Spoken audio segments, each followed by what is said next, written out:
In the vastness of the universe of ideas, philosophical questions are like twinkling stars that illuminate the darkness of the unknown.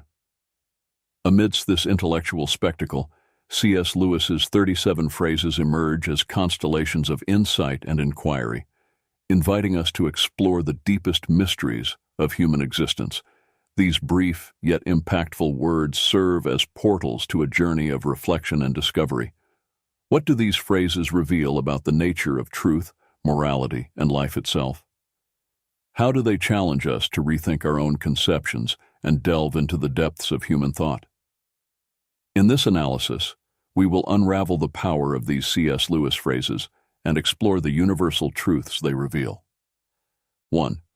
Everything changes, nothing ever stays the same. C.S. Lewis's quote addresses a fascinating and often paradoxical aspect of human experience: the nature of time and our perception of change. The first part of the statement, "Everything changes, nothing remains the same," reflects a fundamental truth in many aspects of life and the universe.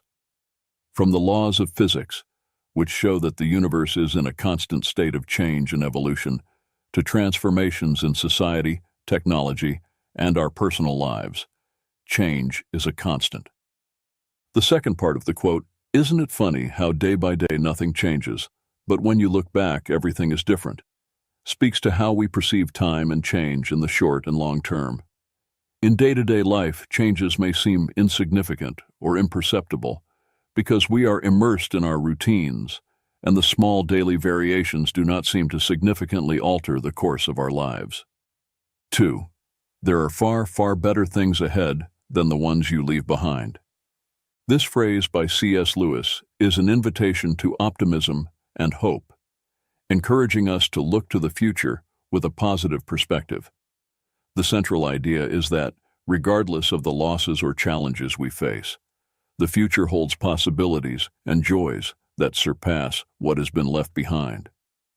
This thought can be particularly comforting in times of transition or loss, reminding us that closing one chapter in our lives makes room for the beginning of another, potentially more rewarding and enriching one.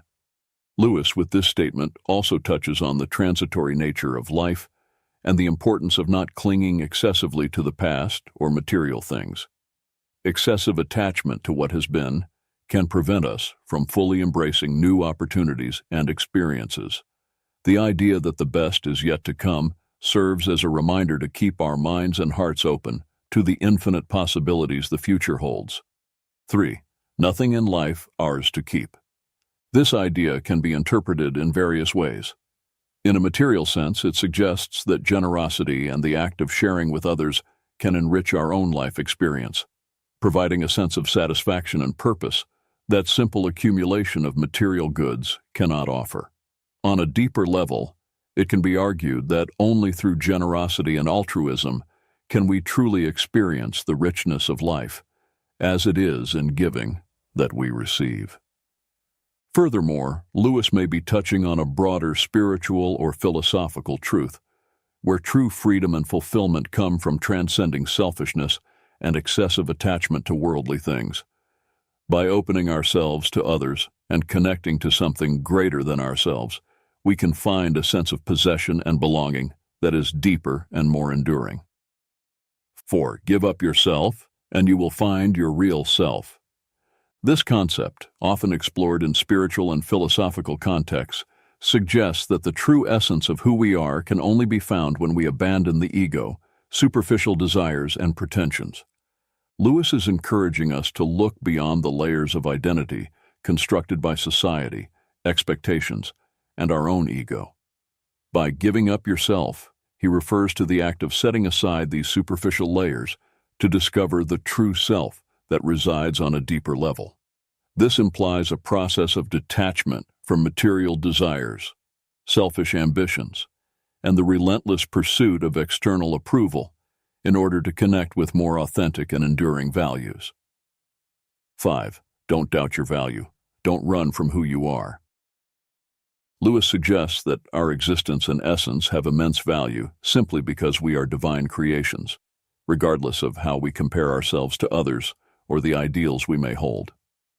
This perspective invites us to recognize and value our own uniqueness and the unique contribution we can offer to the world. Furthermore, by stating, "Don't run from who you are," Lewis is encouraging us to confront and embrace our true nature, with all its imperfections and beauties. He suggests that authenticity and self-acceptance are essential for living a full and meaningful life. This acceptance is not just about recognizing our qualities, but also embracing our flaws and limitations, understanding that they are part of what makes us unique. 6. If you find in yourself desires which nothing in this world can satisfy, the only logical explanation is that you were made for another world. Lewis addresses the sensation, often experienced by many, that there is a kind of emptiness or longing within us that worldly joys and satisfactions cannot completely fill. This perception can lead to the conclusion that such insatiable desires point to a reality or existence beyond what is known and experienced in this physical world. The idea that we were made for another world suggests that human existence has a purpose and a meaning that extend beyond everyday life and earthly experiences. This view is rooted in many spiritual and religious traditions, which see life on earth as a journey or preparation for a higher or spiritual reality. 7. You don't have a soul. You are a soul. You have a body.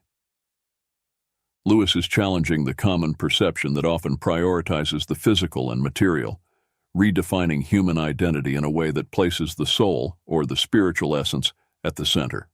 By stating that you are a soul, Lewis highlights the primacy and eternal importance of the soul compared to the physical body, which is temporary and transient. This view echoes many religious and philosophical traditions that see the body as a temporary vessel for the soul, which is the true essence of being. The idea that each of you will still be alive after the dissolution of the physical universe speaks to the belief in the continuity of the soul's existence beyond physical death.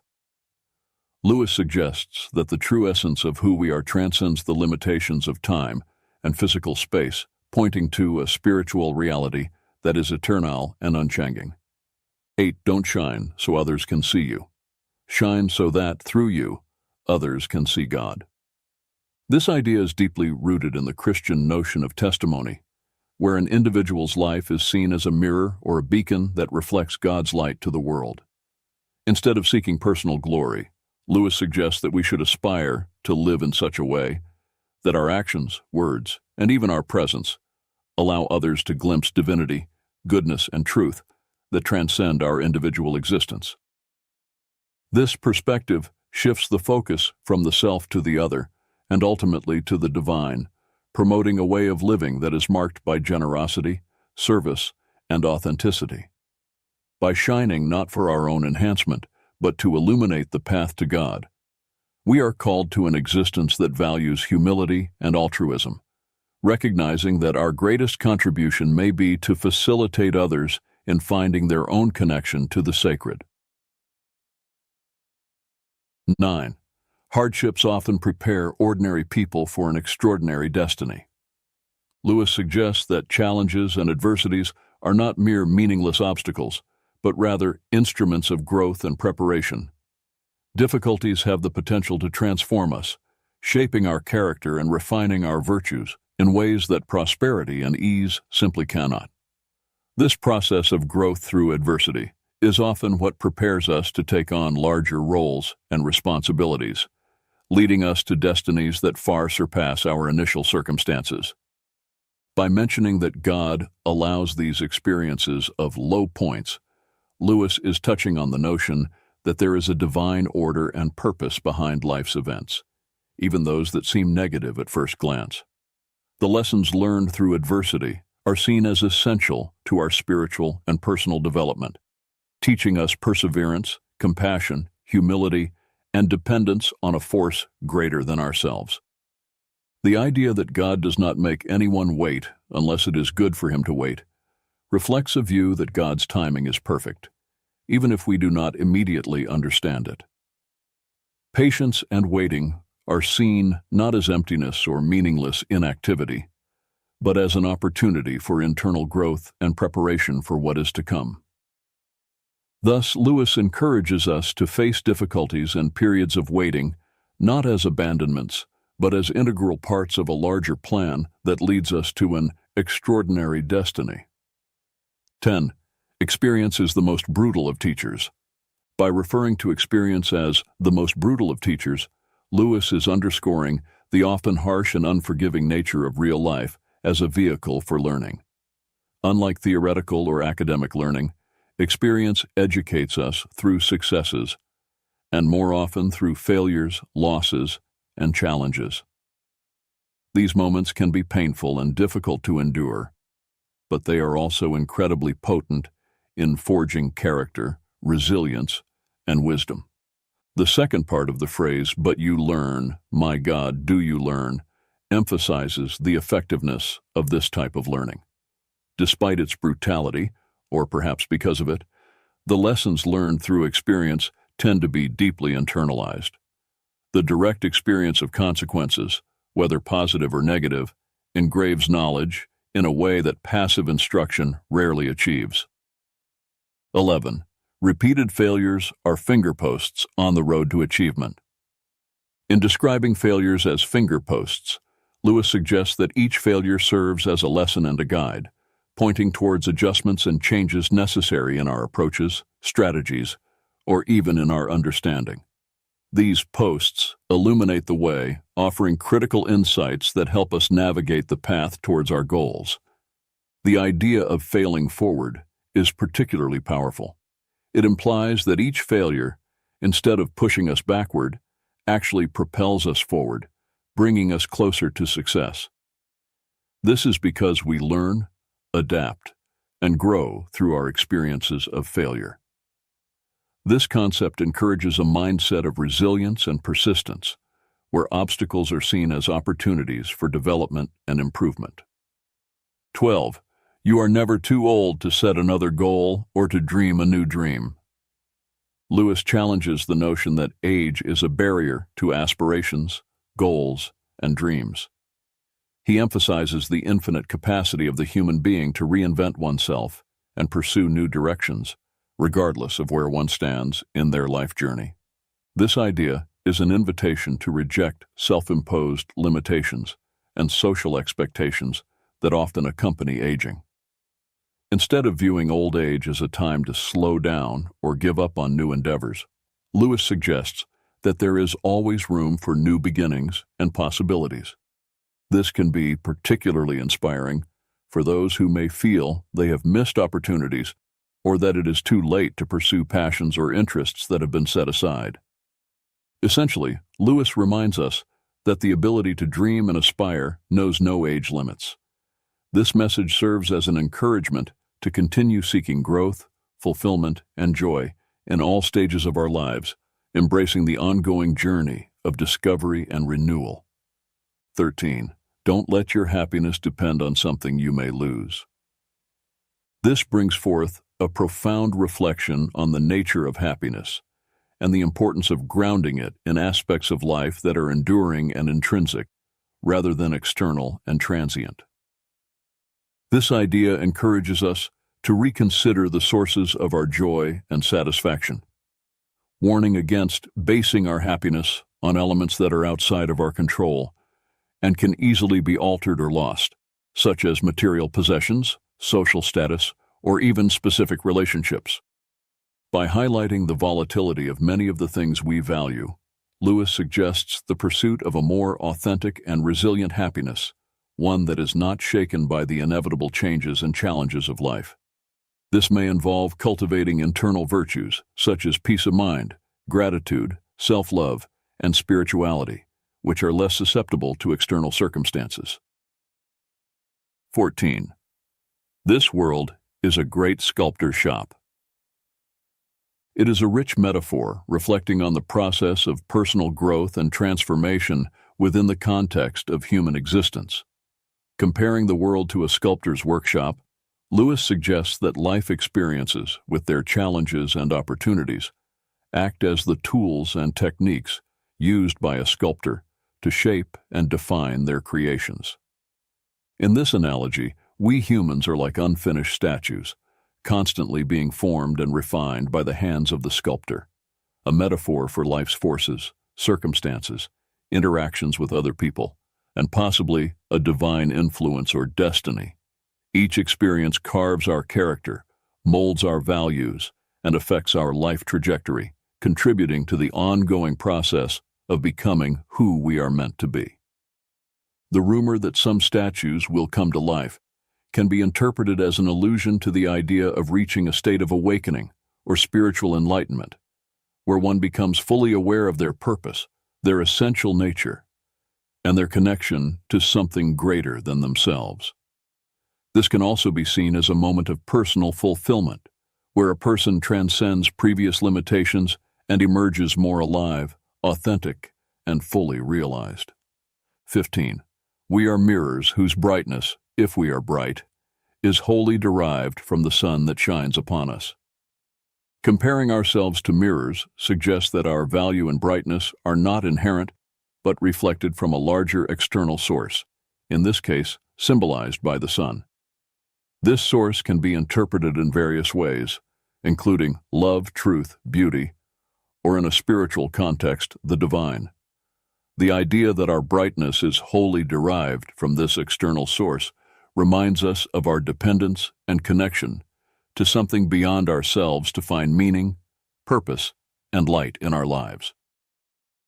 The second part of Lewis's reflection about the importance of keeping the self clean and bright to have a clear view of God reinforces the idea that our ability to perceive and reflect truth and beauty is affected by the state of our inner being.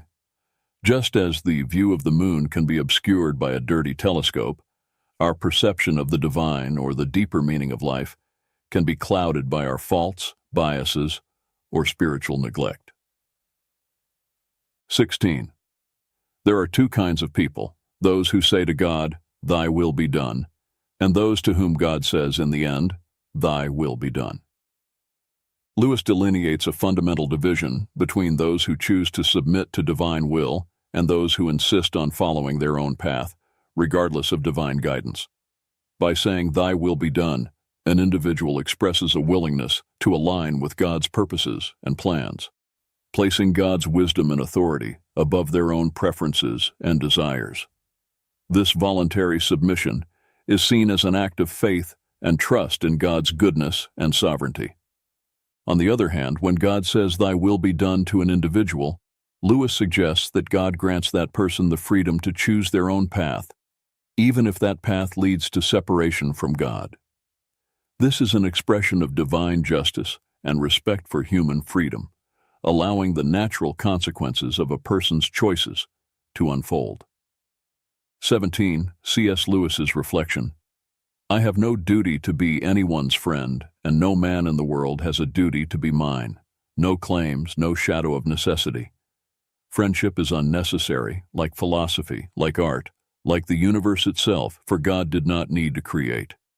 It has no survival value. Rather, it is one of those things which give value to survival, addresses the nature and value of friendship in a deeply contemplative manner.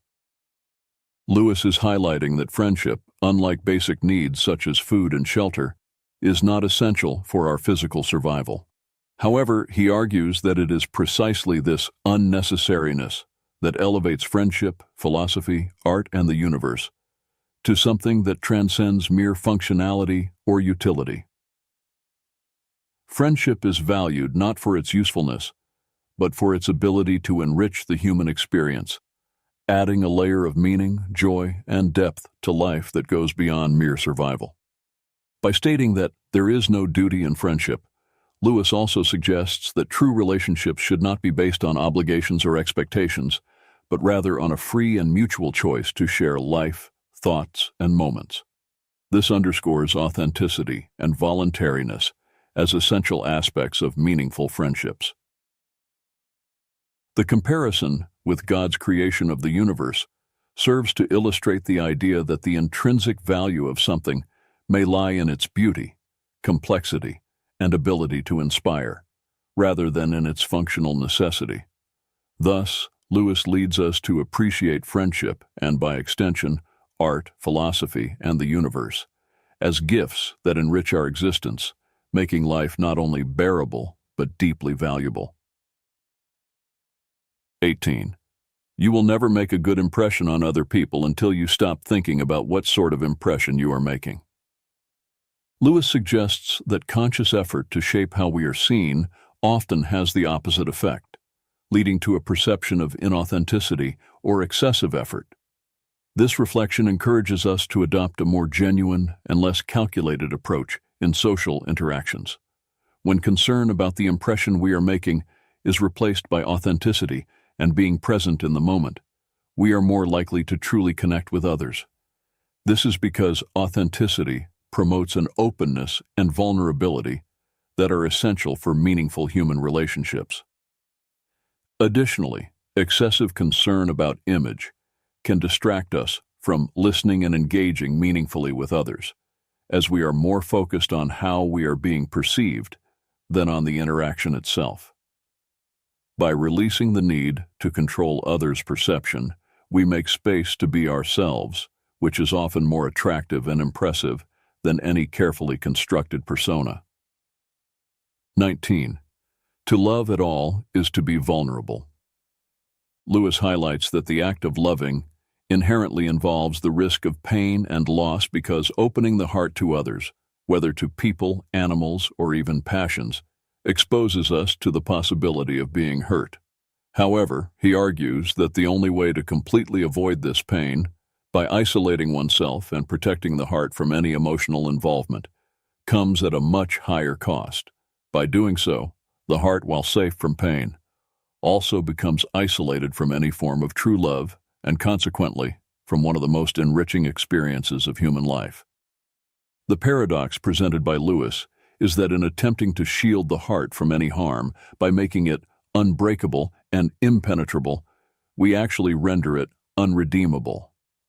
This suggests that a heart never exposed to the risk of love loses its ability to love and be loved, becoming hardened and insensitive. 20. What draws people to be friends is that they see the same truth. Highlights the importance of intellectual and spiritual connections in forming deep and meaningful friendships.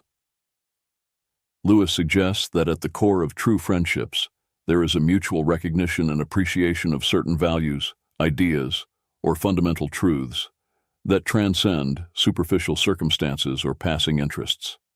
This view underscores that friendships are not merely based on convenience, physical attraction, or social circumstances, but on a deeper connection that involves the discovery and acknowledgement of a shared truth. This truth can refer to a common understanding of life, moral principles, a shared passion for certain subjects, or even a similar worldview. The act of sharing this truth implies not only recognizing it, but also experiencing and exploring it together, which can provide a solid foundation for the development of a lasting friendship. Friendships rooted in this kind of mutual understanding tend to be more resilient and enriching, as they are based on the mutual appreciation of aspects of being that are considered significant and valuable. 21. Love is a steady wish for the loved person's ultimate good. Lewis redefines love beyond the common notion of intense emotion or physical attraction. He presents love as an active and deliberate commitment to the well-being and happiness of the other person, regardless of circumstances or one's own emotions. This conception of love as a steady wish emphasizes the volitional and intentional nature of true love. It is not seen as something passive or merely sentimental, but as a continuous choice to prioritize the good of the loved one. This implies a commitment to actions and decisions that promote the well-being and fulfillment of that person, even if it requires sacrifice or selflessness.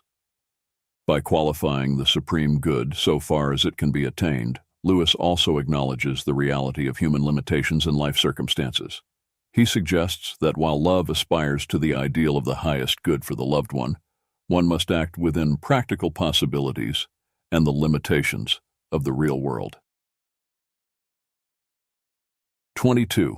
Do not waste time bothering whether you love your neighbor. Act as if you did, and you will. explores a pragmatic and action-oriented approach to loving one's neighbor, a central idea in many ethical and religious traditions. Lewis suggests that instead of being paralyzed by internal analysis of our feelings or doubt about our ability to love others, we should simply start acting as if we love them. This principle reflects the idea that love can be both an action and a feeling, and that by choosing to act lovingly, regardless of our momentary feelings, we can cultivate genuine feelings of love over time. 23. No man knows how bad he is till he has tried very hard to be good. Addresses the complexity of human nature and the discovery of personal character through the effort to live according to high ethical or moral standards. Lewis suggests that it is in the process of striving to act rightly and do good that we often come face to face with our own failures, limitations, and negative tendencies. This reflection implies that understanding our own imperfections and the ability to recognize our faults are amplified when we put ourselves to the test, seeking to live virtuously. This can be a humbling experience as we discover that goodness and virtue are not as easily achieved as we might have imagined, thus revealing the depth and persistence of our flaws and weaknesses. 24. In God there is no hunger that needs to be filled, only plenteousness that desires to give, reflects a profound theological view on the nature of God and the relationship between the divine and humanity. Lewis suggests that God, being a being of fullness and perfection, has no needs or lacks. Instead, he is an infinite source of generosity and giving. This idea contrasts the conception of God with human nature, which is often driven by needs, desires, and a constant search for satisfaction. Instead, God is portrayed as someone whose essence is fullness, needing nothing from us to complete or improve his being. Therefore, God's desire to relate to humanity and provide for his creations is not motivated by a lack or need, but by an expansive and generous love that seeks to share his own fullness. 25. If a person thinks she is not conceited, she is very conceited indeed. Addresses the paradoxical nature of self-perception, especially regarding pride and vanity. Lewis suggests that excessive self-assurance in one's humility can ironically be a sign of deep pride. The act of considering oneself free from vanity can be in itself a manifestation of vanity, as it implies satisfaction with one's supposed moral superiority or self-control. This observation points to the complexity of human nature and the difficulty of achieving true humility, which is not based on denial of one's own faults, but on sincere recognition of them. True humility involves honest self-assessment and a willingness to accept that, as human beings, we are all fallible and susceptible to error and pride. 26. Pride is spiritual cancer. C.S. Lewis's view of pride as a spiritual cancer highlights the destructive nature of this vice in a person's spiritual and relational life. By describing pride in this way, Lewis suggests that it corrupts and consumes the ability to love, find satisfaction, and even exercise good judgment. Pride is presented not just as a minor character flaw, but as a corrosive force that can destroy the most fundamental aspects of human and spiritual well-being. The second quote expands on this idea, explaining how pride obstructs knowledge of God. Lewis illustrates this with the image of a proud person who is always looking down, both literally and metaphorically, judging others and circumstances from a position of supposed superiority. This posture of looking down symbolizes a self-imposed barrier that blocks sight and openness to higher realities, including the spiritual. Therefore, as long as one is stuck in this attitude of pride, they will be unable to perceive or connect with God, who is above in the spiritual sense. Both quotes emphasize the idea that pride not only negatively affects interpersonal relationships and self-image, but also constitutes a significant obstacle to spiritual growth and perception of realities beyond the self. Lewis invites us to recognize pride as a serious impediment to love, genuine happiness, and wisdom, encouraging a constant pursuit of humility as a path to spiritual health and true knowledge. 27. Only the pure in heart want to see God. This quote distills a profound truth about the nature of spiritual longing and the necessary condition for genuine seeking of God. Lewis suggests that purity of heart is not only a quality that makes someone fit to encounter God, but also the very characteristic that awakens the desire to seek Him. Purity of heart can be understood as a cleansing of intentions, an absence of falsehood or duplicity, and a sincerity in the pursuit of truth and good. This purity involves an orientation of the being toward what is genuine and good, free from the distortions of selfishness, pride, and disordered passions that can obscure spiritual vision and deflect the quest for truth. By stating that only the pure in heart desire to see God, Lewis is highlighting the idea that the desire to know and draw near to the divine requires a certain inner disposition characterized by purity and sincerity. This implies that the spiritual journey toward God begins with an inner work of purification and alignment of the desires of the heart with spiritual values. 28. Human history is the long, terrible story of man trying to find something other than God which will make him happy. C.S. Lewis's statements about human pursuit of happiness outside of God reflect a deep critique of the nature of human aspirations and endeavors throughout history. Lewis suggests that the relentless quest for satisfaction in earthly things, whether wealth, power, pleasure, or status, is futile, as true happiness and peace cannot be found apart from God. God cannot give us a happiness and peace apart from Himself, because it is not there. This assertion highlights the view that any attempt to find lasting contentment outside of a relationship with the divine is doomed to failure, as the true source of peace and joy resides in God. To what will you look for help if you will not look to that which is stronger than yourself?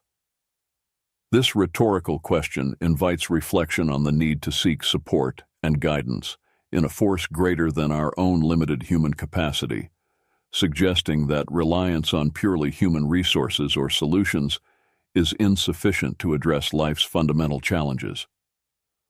All that we call human history, money, poverty, ambition, war, prostitution, classes, empires, slavery, is the long, terrible story of man trying to find something other than God which will make him happy. This observation about human history as a series of failed attempts to find satisfaction in earthly substitutes for God underscores the view that many human endeavors and conflicts stem from a misguided search for meaning and contentment. Together, these reflections by Lewis challenge us to reconsider the sources in which we seek happiness and purpose, encouraging a reorientation toward spiritual values and a deeper relationship with the divine as the path to true satisfaction and peace. 29. Forgiving does not mean excusing. This quote distinguishes two fundamental attitudes toward dealing with offenses or mistakes. By stating that forgiveness does not equate to excuse, Lewis highlights the importance of acknowledging the seriousness and reality of an offense without allowing it to perpetuate resentment or hostility. Forgiveness implies a conscious decision to release resentment or the desire for retaliation against someone who has wronged us, even when we recognize that the act committed against us was wrong and unjustifiable. This distinction is crucial because it recognizes the responsibility of the offender without allowing that offense to dominate future relationships or the emotional state of the offended party. In contrast, excusing someone often involves minimizing the offense or justifying the offender's behavior, potentially ignoring the harm caused. Thus, excusing can inadvertently enable or validate harmful behavior. Lewis suggests that forgiveness is a deeper act that requires considerable moral strength. It involves choosing to respond to wrongdoing with a kind of mercy that does not deny the injustice of the act, but chooses not to define oneself or be consummated by it. This approach to forgiveness allows for healing and reconciliation while maintaining moral integrity by acknowledging the gravity of the wrong. Therefore, a forgiveness, as Lewis conceives it, is an act of grace that transcends mere acceptance of others' faults, promoting the restoration of relationships without denying the reality of the harm caused. 30. Thirst was made for water, inquiry for truth. By C.S. Lewis offers a powerful metaphor that underscores the intrinsic connection between human pursuit of knowledge and the nature of truth. By comparing physical thirst for water with the innate desire to understand truth, Lewis invites us to reflect on the fundamental need we have to seek knowledge and understanding. Just as thirst is a natural condition that drives us to seek water to quench it and ensure our physical survival and well-being, curiosity and the desire to understand are fundamental impulses that lead us to seek truth, to satisfy our need for intellectual and spiritual knowledge and understanding. This comparison emphasizes that just as water is essential for physical life, truth is indispensable for our intellectual and spiritual life. Just as our bodies are designed to seek and consume water to maintain their health and proper functioning, our minds are naturally inclined to question, explore, and seek understanding to grow and thrive intellectually. 31. Faith is the art of holding on to things your reason has once accepted, in spite of your changing moods. This phrase by C.S. Lewis offers a profound understanding of faith that transcends mere emotional or irrational belief. Lewis suggests that true faith involves a continuous commitment to convictions and truths that have been accepted by reason, even when emotions or circumstances may try to sway us. This conception of faith highlights its active and deliberate nature, not as a passive state of acceptance, but as a constant exercise of will and discipline. By defining faith as the art of staying firm, Lewis implies that it requires practice, skill, and conscious effort to sustain beliefs in the face of doubt, fear, or uncertainty that may arise with fluctuations in our emotional states or changes in life circumstances. By emphasizing that faith is based on things reason once accepted, Lewis is also rejecting the notion that faith and reason are mutually exclusive. Instead, he proposes that authentic faith has its roots in rational and conscious understanding, and that maintaining this faith requires a continuous and deliberate return to these rational principles, especially when challenged by ever-changing moods. 32. We meet no ordinary people in our lives. This statement by C.S. Lewis offers a deeply human perspective on the nature of interpersonal interactions and the uniqueness of each individual. Lewis suggests that every human encounter, no matter how brief or trivial it may seem, is an opportunity to connect with someone extraordinary, whose life, experiences, and perspectives are unique and valuable. This assertion challenges the notion that some people are common or ordinary, highlighting that all individuals have a story, an inner complexity, and a unique potential that make them worthy of attention and respect.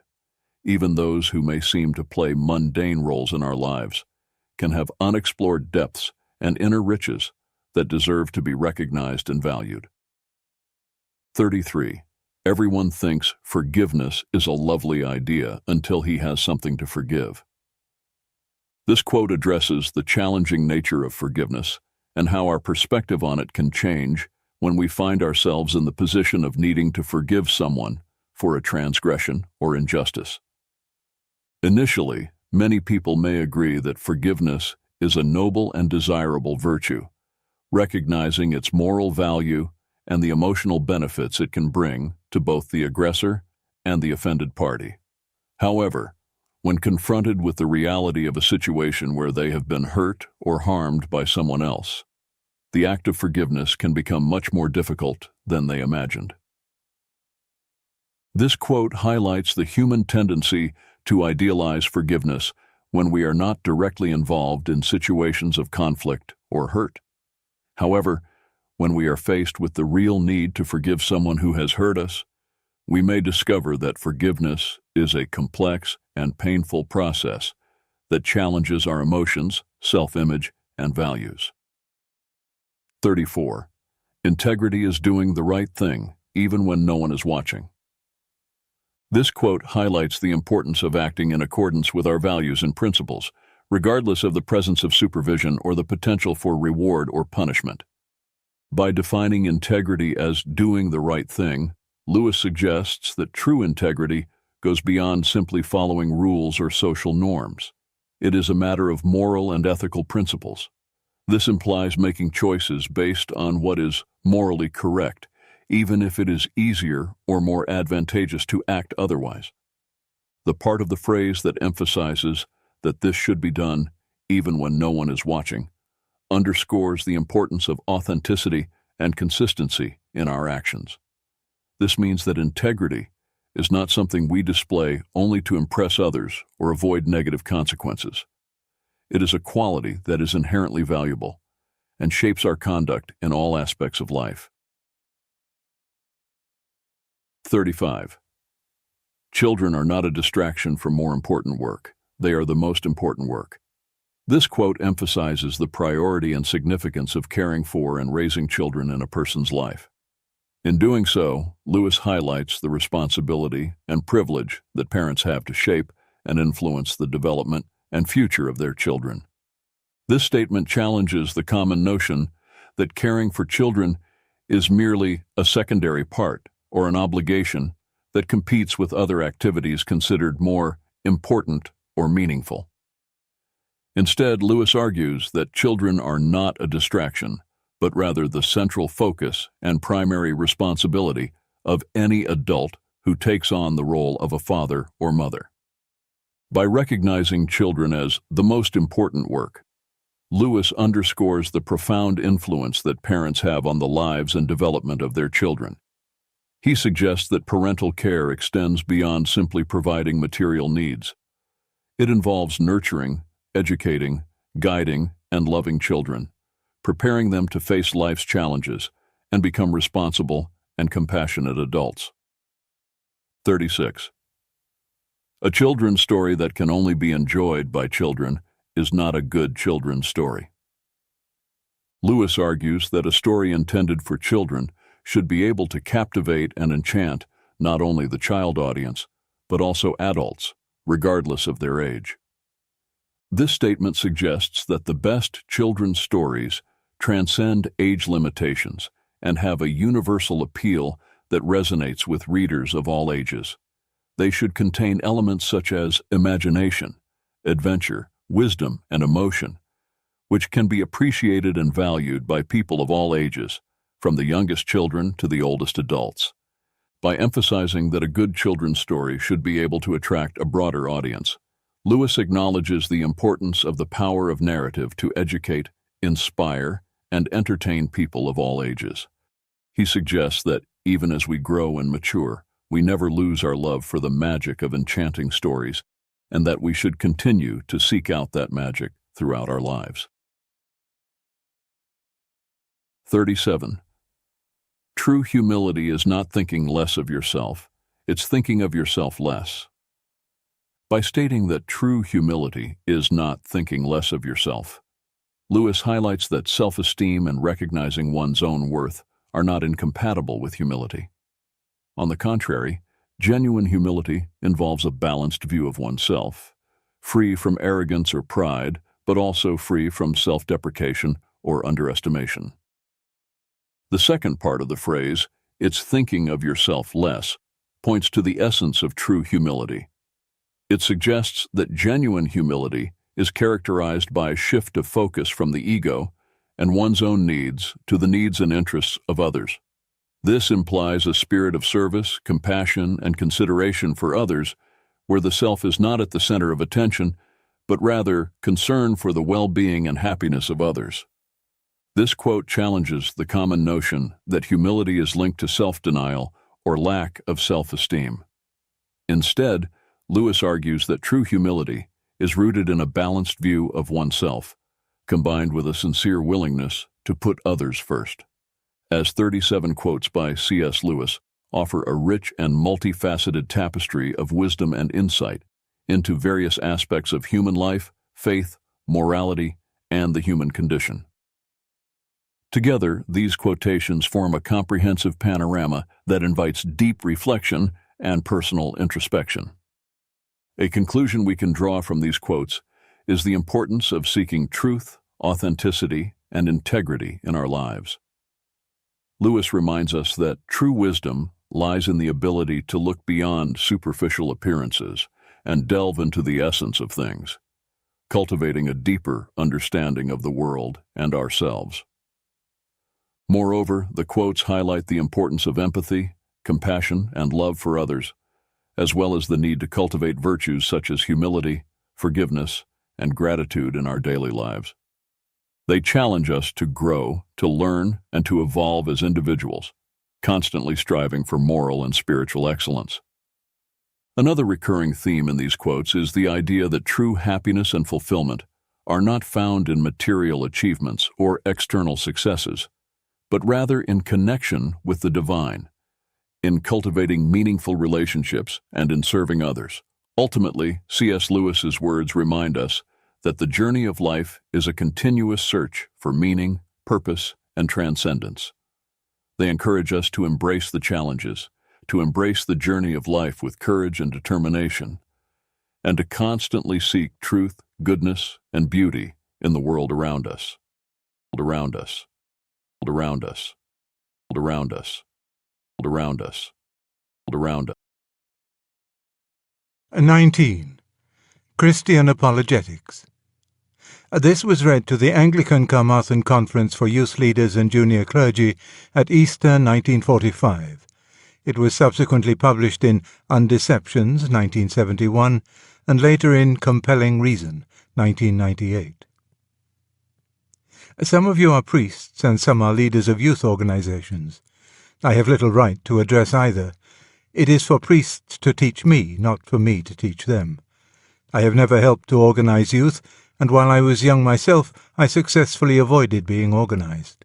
If I address you, it is in response to a request so urged that I came to regard compliance as a matter of obedience. I am to talk about apologetics. Apologetics means, of course, defense. The first question is, what do you propose to defend?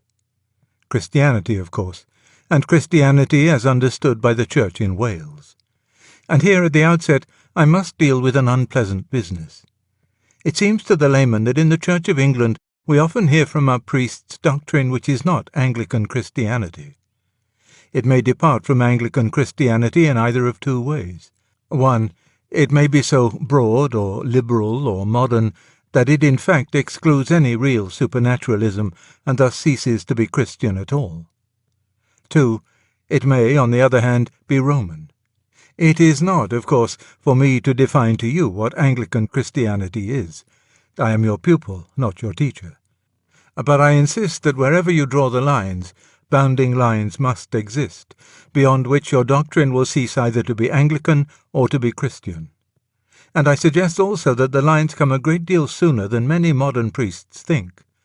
I think it is your duty to fix the lines clearly in your own minds, and if you wish to go beyond them, you must change your profession. This is your duty not specially as Christians or as priests, but as honest men. There is a danger here of the clergy developing a special professional conscience which obscures the very plain moral issue. Men who have passed beyond these boundary lines in either direction are apt to protest that they have come by their unorthodox opinions honestly. In defense of these opinions, they are prepared to suffer obloquy and to forfeit professional advancement. They thus come to feel like martyrs. But this simply misses the point which so gravely scandalizes the layman. We never doubted that the unorthodox opinions were honestly held. What we complain of is your continuing your ministry after you have come to hold them. We always knew that a man who makes his living as a paid agent of the Conservative Party may honestly change his views and honestly become a communist. What we deny is that he can honestly continue to be a Conservative agent and to receive money from one party while he supports the policy of another. Even when we have thus ruled out teaching which is in direct contradiction to our profession, we must define our task still further. We are to defend Christianity itself, the faith preached by the apostles, attested by the martyrs, embodied in the creeds, expounded by the fathers. This must be clearly distinguished from the whole of what any one of us may think about God and man. Each of us has his individual emphasis. Each holds, in addition to the faith, many opinions which seem to him to be consistent with it and true and important. And so perhaps they are. But as apologists, it is not our business to defend them. We are defending Christianity, not my religion. When we mention our personal opinions, we must always make quite clear the difference between them and the faith itself. St. Paul has given us the model in 1 Corinthians chapter 7, verse 25. On a certain point he has no commandment of the Lord, but gives his judgment. No one is left in doubt as to the difference in status implied. This distinction, which is demanded by honesty, also gives the apologist a great tactical advantage. The great difficulty is to get modern audiences to realize that you are preaching Christianity solely and simply because you happen to think it true. They always suppose you are preaching it because you like it, or think it good for society, or something of that sort. Now, a clearly maintained distinction between what the faith actually says and what you would like it to have said, or what you understand, or what you personally find helpful or think probable, forces your audience to realize that you are tied to your data just as the scientist is tied by the results of the experiments, that you are not just saying what you like. This immediately helps them to realize that what is being discussed is a question about objective fact, not gas about ideals and points of view.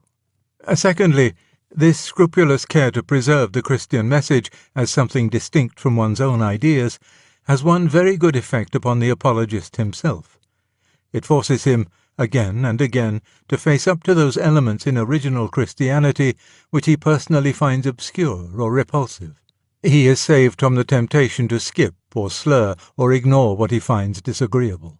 And the man who yields to that temptation will, of course, never progress in Christian knowledge.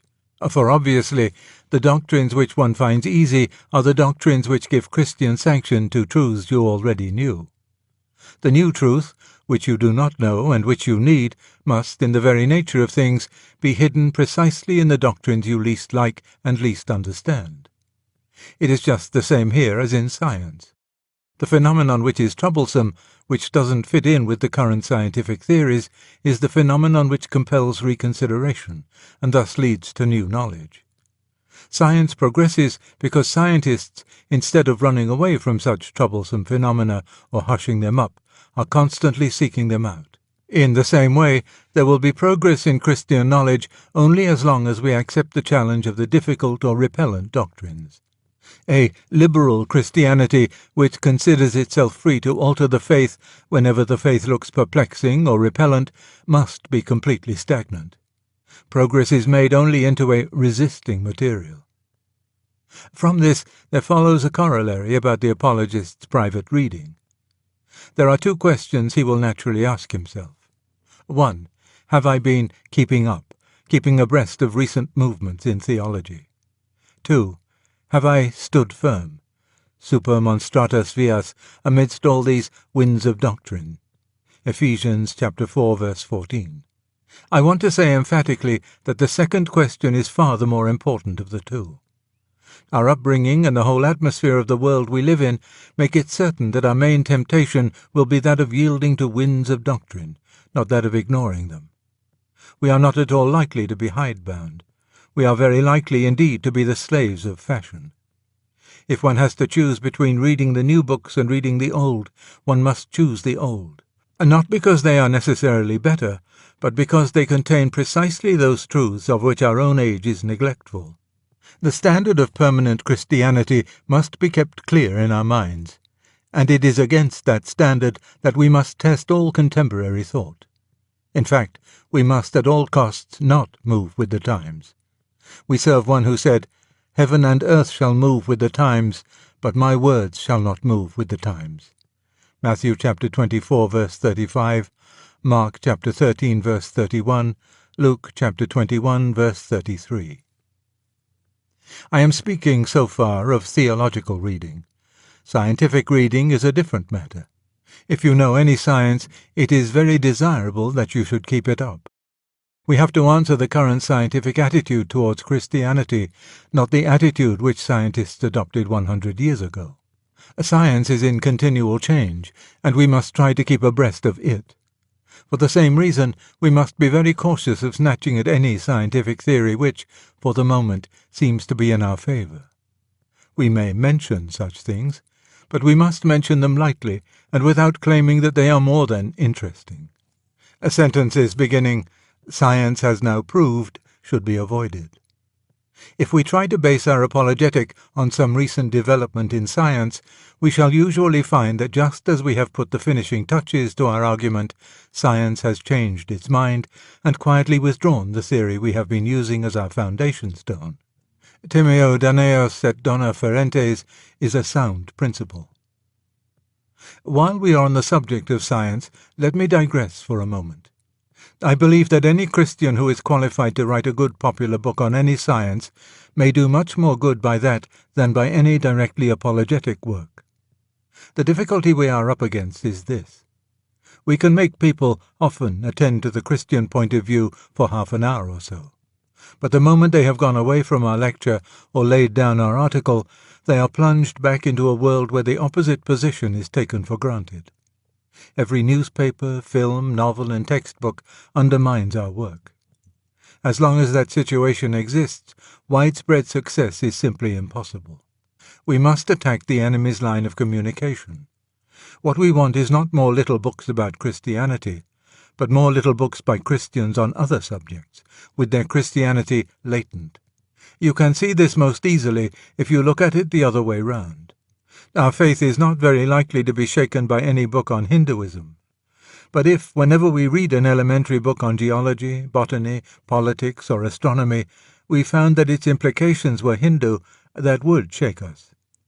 It is not the books written in direct defense of materialism that make the modern man a materialist.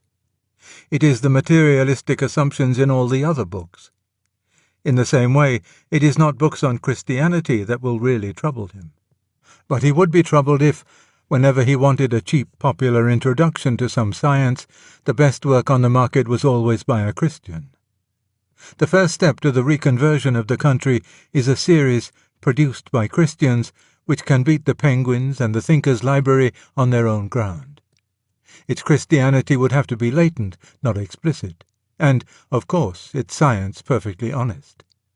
Science twisted in the interests of apologetics would be sin and folly. But I must return to my immediate subject.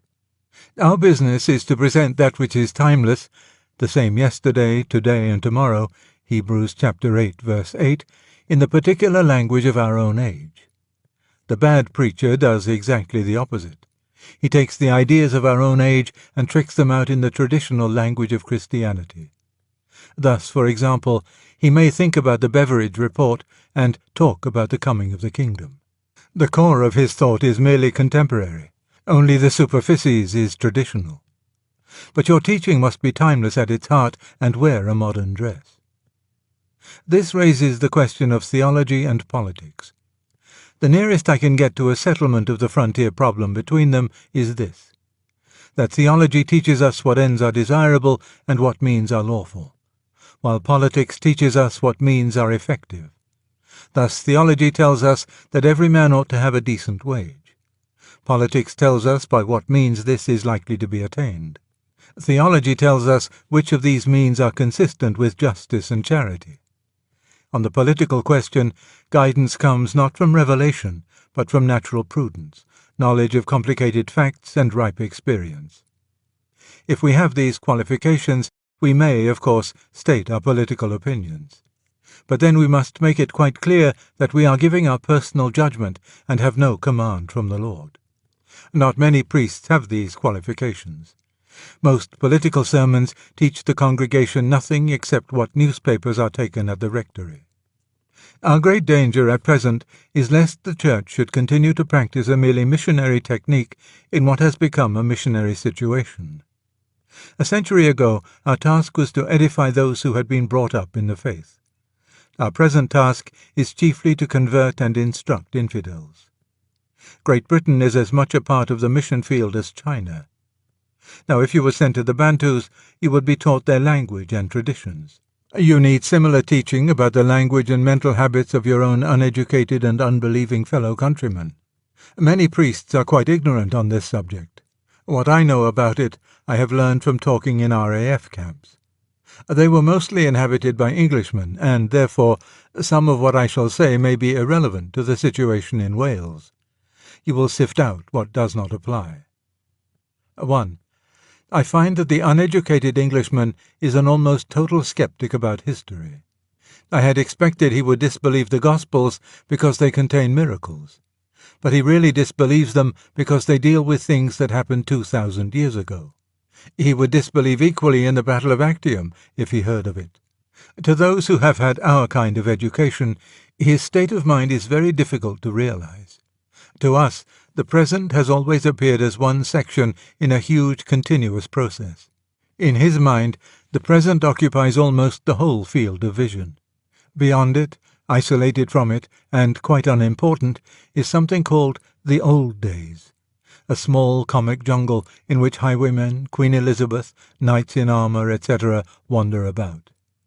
Then, strangest of all, beyond the old days comes a picture of primitive man. He is science, not history, and is therefore felt to be much more real than the old days. In other words, the prehistoric is much more believed in than the historic. 2. He has a distrust, very rational in the state of his knowledge, of ancient texts. Thus a man has sometimes said to me, "These records were written in the days before printing, weren't they? And you haven't got the original bit of paper, have you?" So what it comes to is that someone wrote something, and someone else copied it, and someone else copied that, and so on. Well, by the time it comes to us, it won't be in the least like the original. This is a difficult objection to deal with, because one cannot, there and then, start teaching the whole science of textual criticism. But at this point their real religion, i.e. faith in science, has come to my aid. The assurance that there is a science called textual criticism, and that its results, not only as regards the New Testament, but as regards ancient texts in general, are generally accepted, will usually be received without objection. I need hardly point out that the word text must not be used, since to your audience it means only a scriptural quotation. 3. A sense of sin is almost totally lacking. Our situation is thus very different from that of the apostles. The pagans, and still more the Metuentes, to whom they preached, were haunted by a sense of guilt, and to them the gospel was, therefore, good news. We address people who have been trained to believe that whatever goes wrong in the world is someone else's fault. The capitalists, the governments, the Nazis, the generals, etc. They approach God himself as his judges. They want to know not whether they can be acquitted for sin, but whether he can be acquitted for creating such a world. In attacking this fatal insensibility, it is useless to direct attention, A, to sins your audience do not commit, or B, to things they do but do not regard as sins. They are usually not drunkards. They are mostly fornicators, but then they do not feel fornication to be wrong. It is, therefore, useless to dwell on either of these subjects.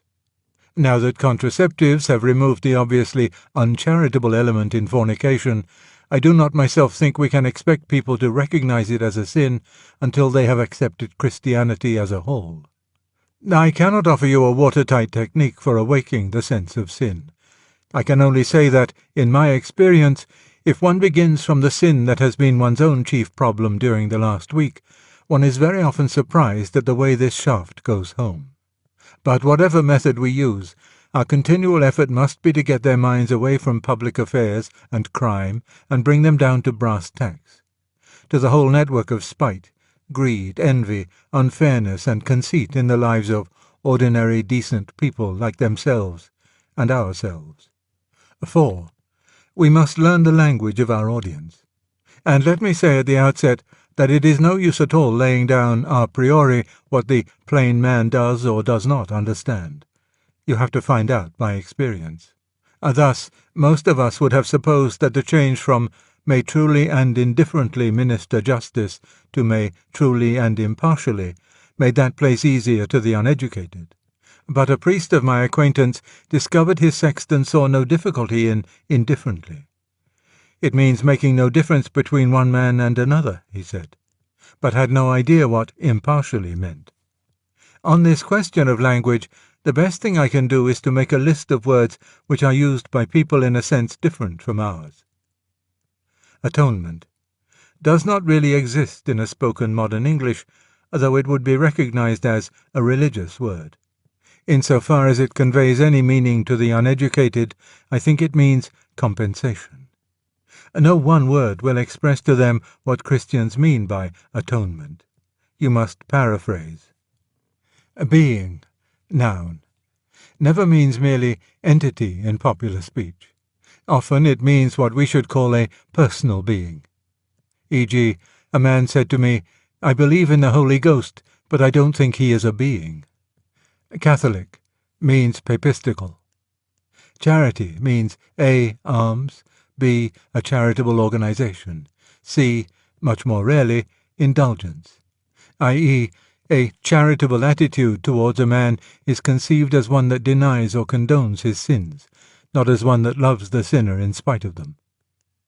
Christian has come to include almost no idea of belief, usually a vague term of approval.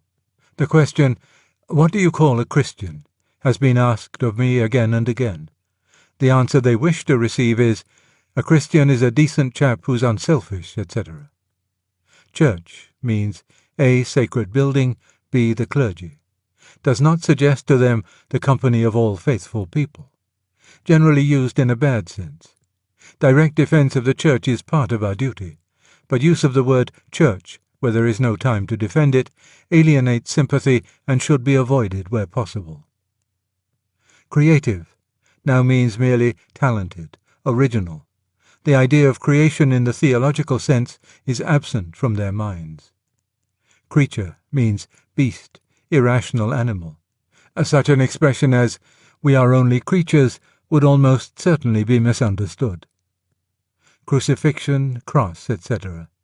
Centuries of hymnody and religious cant have so exhausted these words that they now very faintly, if at all, convey the idea of execution by torture. It is better to paraphrase, and, for the same reason, to say flogged, for New Testament scourged. Matthew chapter 27, verse 26, Mark chapter 15, verse 15, John chapter 19, verse 1. Dogma, used by the people only in a bad sense to mean unproved assertion delivered in an arrogant manner. Immaculate conception, in the mouth of an uneducated speaker, always means virgin birth. Morality means chastity. Personal. I had argued for at least 10 minutes with a man about the existence of a personal devil, before I discovered that personal meant to him corporeal. I suspect this of being widespread. When they say they don't believe in a personal God, they may often mean only that they are not anthropomorphists. Potential, when used at all, is used in an engineering sense. Never means possible. Primitive means crude, clumsy, unfinished, inefficient.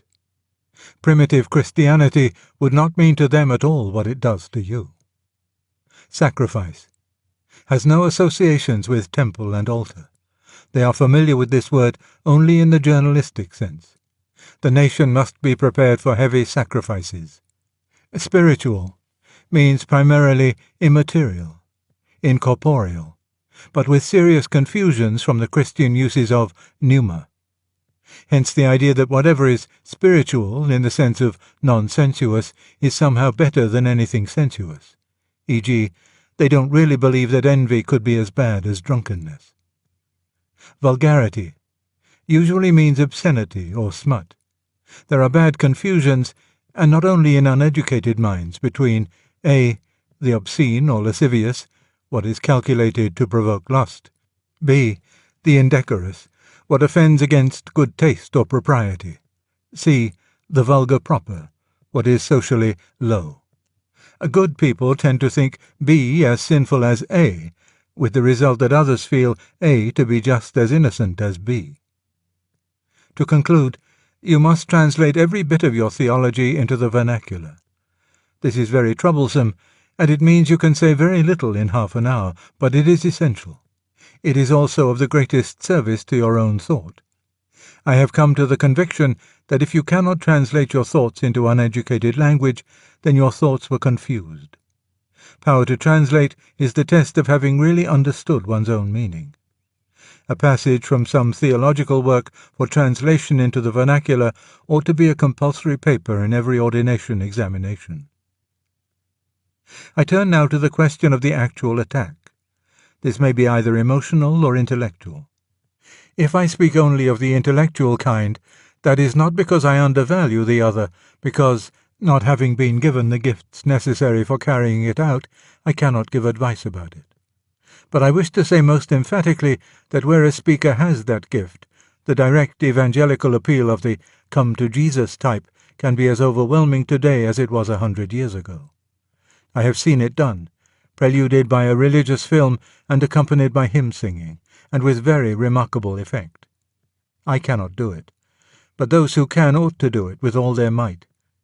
I am not sure that the ideal missionary team ought not to consist of one who argues and one who, in the fullest sense of the word, preaches. Put up your arguer first to undermine their intellectual prejudices, then let the evangelist proper launch his appeal. I have seen this done with great success. But here I must concern myself only with the intellectual attack. Non omnia possumus omnes. And first a word of encouragement. Uneducated people are not irrational people. I have found that they will endure and can follow quite a lot of sustained argument if you go slowly. Often, indeed, the novelty of it, for they have seldom met it before, delights them. Do not attempt to water Christianity down. There must be no pretense that you can have it with the supernatural left out. So far as I can see, Christianity is precisely the one religion from which the miraculous cannot be separated. You must frankly argue for supernaturalism from the very outset. The two popular difficulties you will probably have to deal with are these. 1. Now that we know how huge the universe is and how insignificant the earth, it is ridiculous to believe that the universal God should be specially interested in our concerns. In answer to this, you must first correct their error about fact. The insignificance of Earth in relation to the universe is not a modern discovery. Nearly 2,000 years ago, Ptolemy, Almagest, Book 1, Chapter 5, said that in relation to the distance of the fixed stars, Earth must be treated as a mathematical point without magnitude. Secondly, you should point out that Christianity says what God has done for man. It doesn't say, because it doesn't know, what he has or has not done in other parts of the universe. Thirdly, you might recall the parable of the one lost sheep. Matthew chapter 18, verses 11 to 14, Luke chapter 15, verses 4 to 7. If earth has been specially sought by God, which we don't know, that may not imply that it is the most important thing in the universe, but only that it has strayed. Finally, challenge the whole tendency to identify size and importance. Is an elephant more important than a man, or a man's leg than his brain? 2. People believed in miracles in the old days because they didn't know then that they were contrary to the laws of nature. But they did. If St. Joseph didn't know that a virgin birth was contrary to nature, i.e., if he didn't yet know the normal origin of babies, why, on discovering his wife's pregnancy, was he minded to put her away? Matthew chapter 1, verse 19. Obviously, no event would be recorded as a wonder unless the recorders knew the natural order and saw that this was an exception. If people didn't know that the sun rose in the east, they wouldn't even be interested in its once rising in the west. They would not record it as a miraculum, nor indeed record it at all. The very idea of miracle presupposes knowledge of the laws of nature. You can't have the idea of an exception until you have the idea of a rule. It is very difficult to produce arguments on the popular level for the existence of God, and many of the most popular arguments seem to me invalid. Some of these may be produced in discussion by friendly members of the audience. This raises the whole problem of the embarrassing supporter. It is brutal and dangerous to repel him. It is often dishonest to agree with what he says. I usually try to avoid saying anything about the validity of his argument in itself, and reply, "Yes, that may do for you and me, but I'm afraid if we take that line, our friend here on my left might say," etc., etc. Fortunately, though very oddly, I have found that people are usually disposed to hear the divinity of our Lord discussed before going into the existence of God. When I began, I used, if I were giving 2 lectures, to devote the first to mere theism, but I soon gave up this method because it seemed to arouse little interest. The number of clear and determined atheists is apparently not very large. When we come to the Incarnation itself, I usually find that some form of the aut deus aut malus homo can be used. The majority of them started with the idea of the great human teacher, who was deified by his superstitious followers. It must be pointed out how very improbable this is among Jews, and how different to anything that happened with Plato, Confucius, Buddha, Muhammad. The Lord's own words and claims, of which many are quite ignorant, must be forced home. The whole case, on a popular level, is very well put indeed in Chesterton's Everlasting Man. Something will usually have to be said about the historicity of the Gospels. You who are trained theologians will be able to do this in ways which I could not. My own line was to say that I was a professional literary critic, and I thought I did know the difference between legend and historical writing. That the Gospels were certainly not legends. In one sense, they're not good enough. And that if they are not history, then they are realistic prose fiction of a kind which actually never existed before the 18th century. Little episodes such as Jesus writing in the dust, John chapter 8 verses 3-8, when they brought him the woman taken in adultery, which have no doctrinal significance at all, are the mark. One of the great difficulties is to keep before the audience's mind the question of truth. They always think you are recommending Christianity not because it is true, but because it is good. And in the discussion they will at every moment try to escape from the issue, true or false, into stuff about a good society, or morals, or the incomes of bishops, or the Spanish Inquisition, or France, or Poland, or anything whatever. You have to keep forcing them back, and again back, to the real point. Only thus will you be able to undermine their belief that a certain amount of religion is desirable, but one mustn't carry it too far. One must keep on pointing out that Christianity is a statement which, if false, is of no importance, and if true, of infinite importance. The one thing it cannot be is moderately important. B. Their firm belief of Article 18. Of course, it should be pointed out that, though all salvation is through Jesus, we need not conclude that he cannot save those who have not explicitly accepted him in this life. And it should, at least in my judgment, be made clear that we are not pronouncing all other religions to be totally false, but rather saying that in Christ whatever is true in all religions is consummated and perfected. But, on the other hand, I think we must attack, wherever we meet it, the nonsensical idea that mutually exclusive propositions about God can both be true. For my own part, I have sometimes told my audience that the only 2 things really worth considering are Christianity and Hinduism. Islam is only the greatest of the Christian heresies, Buddhism only the greatest of the Hindu heresies. Real paganism is dead. All that was best in Judaism and Platonism survives in Christianity. There isn't really, for an adult mind, this infinite variety of religions to consider. We may, salva reverentia, divide religions as we do soups, into thick and clear. By thick, I mean those which have orgies and ecstasies and mysteries and local attachments. Africa is full of thick religions. By clear, I mean those which are philosophical, ethical, and universalizing. Stoicism, Buddhism, and the ethical church are clear religions. And now, if there is a true religion, it must be both thick and clear. For the true God must have made both the child and the man, both the savage and the citizen, both the head and the belly. and the only two religions that fulfill this condition are Hinduism and Christianity. But Hinduism fulfills it imperfectly. A clear religion of the Brahmin hermit in the jungle and the thick religion of the neighbouring temple go on side by side. The Brahmin hermit doesn't bother about the temple prostitution, nor the worshipper in the temple about the hermit's metaphysic. But Christianity really breaks down the middle wall of the partition.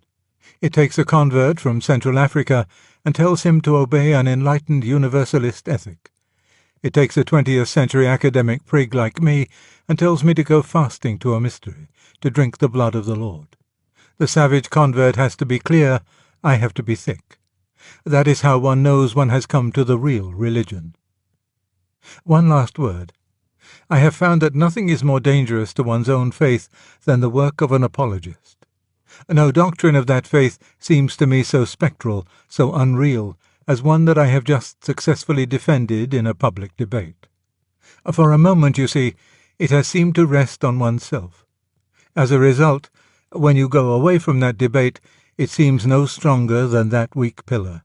That is why we apologists take our lives in our hands and can be saved only by falling back continually from the web of our own arguments, as from our intellectual counters, into the reality, from Christian apologetics into Christ himself. That also is why we need one another's continual help. Oremus pro invicem.